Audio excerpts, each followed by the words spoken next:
Silicon city ಬೆಂಗಳೂರಿನಲ್ಲಿ deadly ಡಾಗ್ಸ್ಗಳ ಕಾಟ ದಿನದಿಂದ ದಿನಕ್ಕೆ ಜಾಸ್ತಿ ಆಗ್ತಾ ಇದೆ. ಜನ ಅಂತೂ ಹೊರಗೆ ಬಂದು ಓಡಾಡೋದಕ್ಕೂ ಕೂಡ ಹೆದರಬೇಕಾದಂತಹ ಪರಿಸ್ಥಿತಿ. ನೋಡಿ, ಈ ವರ್ಷ ಎಷ್ಟು ಪ್ರಕರಣಗಳ ಸಂಖ್ಯೆ ಏರಿಕೆ ಆಗಿದೆ ಅನ್ನೋದರ ಡೇಟಾವನ್ನು ನಿಮ್ಮ ಮುಂದೆ ಇಡ್ತಾ ಇದ್ದೀವಿ. ಕೇವಲ 2 ತಿಂಗಳ ಅಂತರದಲ್ಲಿಯೇ ಕೇಸ್ಗಳ ಸಂಖ್ಯೆ ಹೆಚ್ಚಳವಾಗಿದೆ ಬೆಂಗಳೂರಿನಲ್ಲಿ. ಬರೋಬ್ಬರಿ 4,000ಕ್ಕೂ ಹೆಚ್ಚು ಪ್ರಕರಣಗಳು ಬೆಂಗಳೂರು ಒಂದರಲ್ಲಿಯೇ ದಾಖಲಾಗಿದೆ. ಬೆಂಗಳೂರು ಪಶ್ಚಿಮ RR ನಗರ ವ್ಯಾಪ್ತಿಯಲ್ಲಿ ಈ ಬೀದಿ ನಾಯಿಗಳ ಹಾವಳಿಯ ಪ್ರಕರಣಗಳು ಜಾಸ್ತಿ ಆಗಿದ್ದಾವೆ. ಕಳೆದ 8 ವರ್ಷದಲ್ಲಿ 1,98,815 ನಾಯಿ ದಾಳಿಯ ಪ್ರಕರಣಗಳು ದಾಖಲಾಗಿರುವಂಥದ್ದು. ಬೆಚ್ಚಿ ಬೀಳಿಸ್ತಾ ಇದೆ ನಾಯಿ ದಾಳಿಯ ಅಂಕಿ ಅಂಶಗಳು. ಹಿಂಗಿದ್ದು ಕೂಡ BBMP ಯಾವ ರೀತಿಯ ಕ್ರಮಕ್ಕೆ ಮುಂದಾಗ್ತಾ ಇದೆ ಅನ್ನೋದು ಈಗಿರುವಂತಹ ಪ್ರಶ್ನೆ. ಒಂದಷ್ಟು ಅಂಕಿಅಂಶಗಳನ್ನ ಹೇಳ್ಬಿಡ್ತೀವಿ. 2025 ಜನವರಿಯಿಂದ ಇಲ್ಲಿ ತನಕ ಯಾವ ವಲಯದಲ್ಲಿ ಎಷ್ಟೆಷ್ಟು ಕೇಸ್ಗಳು ದಾಖಲಾಗಿದೆ ಅಂತ.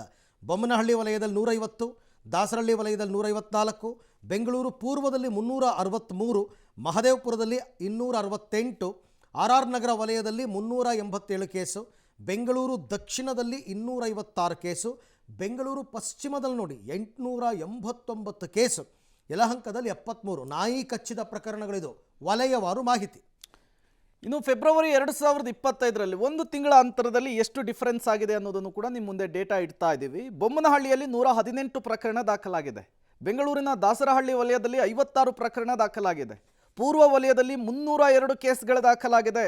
ಮಹದೇವಪುರ ವಲಯದಲ್ಲಿಯೇ ಬರೋಬ್ಬರಿ 209 ಪ್ರಕರಣಗಳು ದಾಖಲಾಗಿರುವಂಥದ್ದು. RR ನಗರದಲ್ಲಿ 271 ನಾಯಿ ಕಚ್ಚಿದಂತಹ ಪ್ರಕರಣಗಳು ದಾಖಲಾಗಿದೆ. ದಕ್ಷಿಣ ವಲಯದಲ್ಲಿ 212 ಪ್ರಕರಣಗಳು ದಾಖಲಾದರೆ ಬೆಂಗಳೂರು ಪಶ್ಚಿಮ ವಲಯದಲ್ಲಿ ಬರೋಬ್ಬರಿ 666 ಪ್ರಕರಣಗಳು ದಾಖಲಾಗಿದ್ದಾವೆ.